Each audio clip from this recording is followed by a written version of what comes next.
Assalamualaikum warahmatullahi wabarakatuh. Perkenalkan, nama saya Suruni Abdillah dengan NIM 22002266. Baiklah, pada video kali ini saya akan menjawab UTS Pendidikan Masyarakat. Yang pertama yaitu konsep dari pendidikan masyarakat ini dan apa manfaatnya bagi kita sebagai pendidik. Yang pertama, konsep dari pendidikan masyarakat ini berupa layanan pendidikan yang ditujukan kepada seluruh masyarakat yang terkendala untuk bisa mengikuti pendidikan secara formal, sehingga pendidikan masyarakat ini menjadi upaya untuk bisa meratakan akses pendidikan tersebut, sehingga masyarakat yang tidak dapat pendidikan formal tetap dapat mengikuti pendidikan secara informal.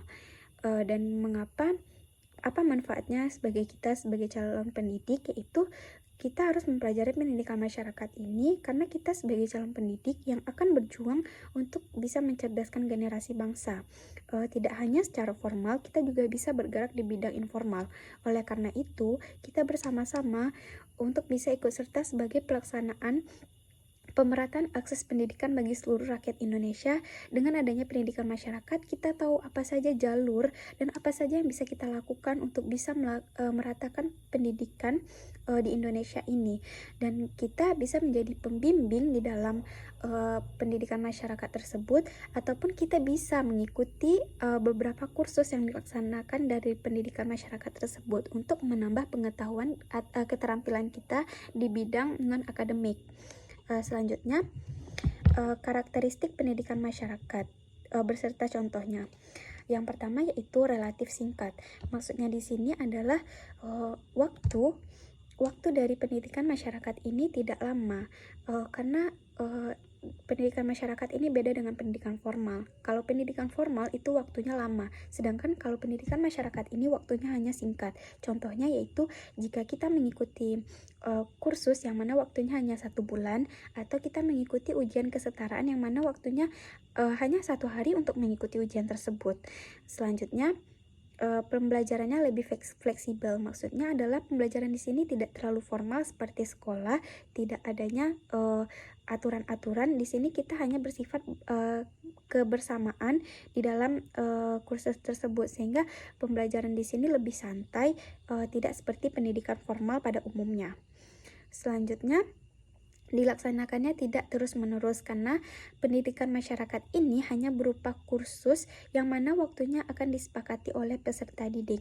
Maksudnya tidak dilaksanakan terus-menerus adalah jika di suatu desa tersebut kursus tersebut telah terlaksana dengan baik, maka kursus tersebut tidak akan dilaksanakan lagi, maka akan dicari kursus lain yang bisa untuk mengatasi permasalahan pendidikan yang ada di suatu desa tersebut.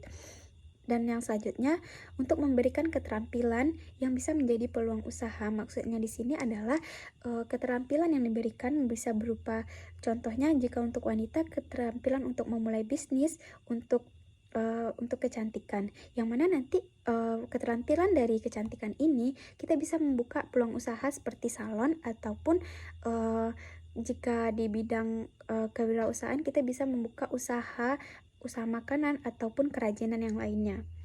Yang selanjutnya yaitu apa maksud dari pembelajaran seumur hidup dan juga keterlibatan masyarakat dan penggunaan sumber daya yang efisien.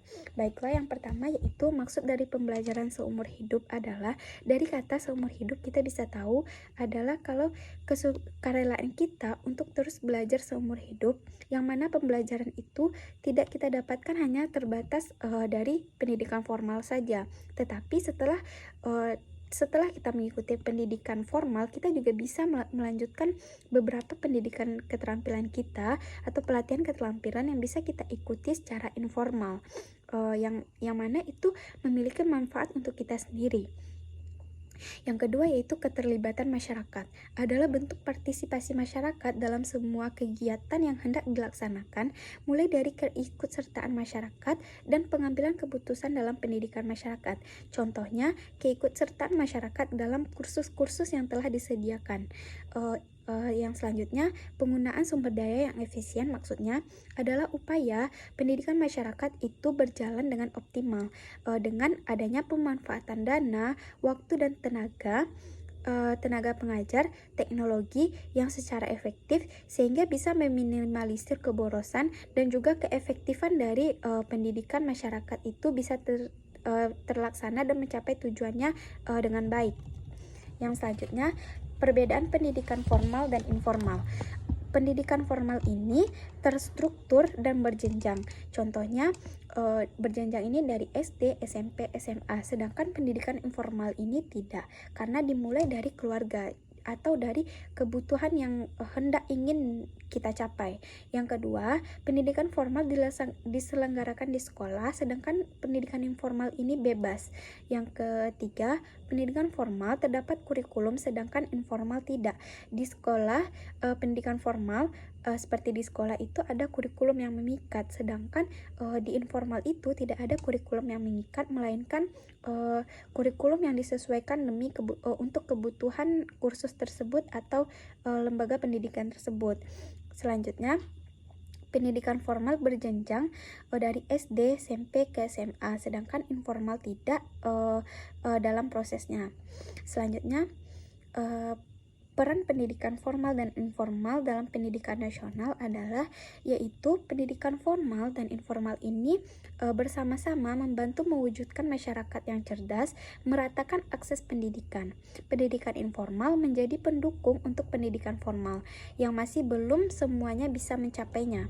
Pendidikan formal menyediakan dasar pengetahuan dan keterampilan yang diperlukan untuk memasuki lapangan pekerjaan dan berkontribusi dalam masyarakat.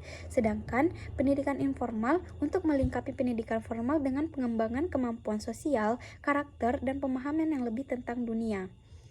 Yang soal kelima yaitu penerapan pendidikan masyarakat di era teknologi seperti ini.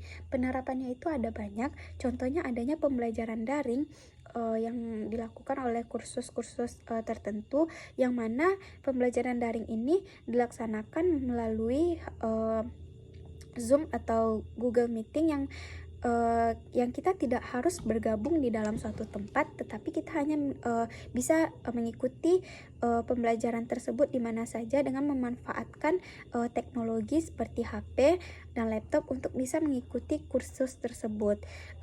Dengan adanya penerapan pendidikan masyarakat seperti pembelajaran daring tersebut,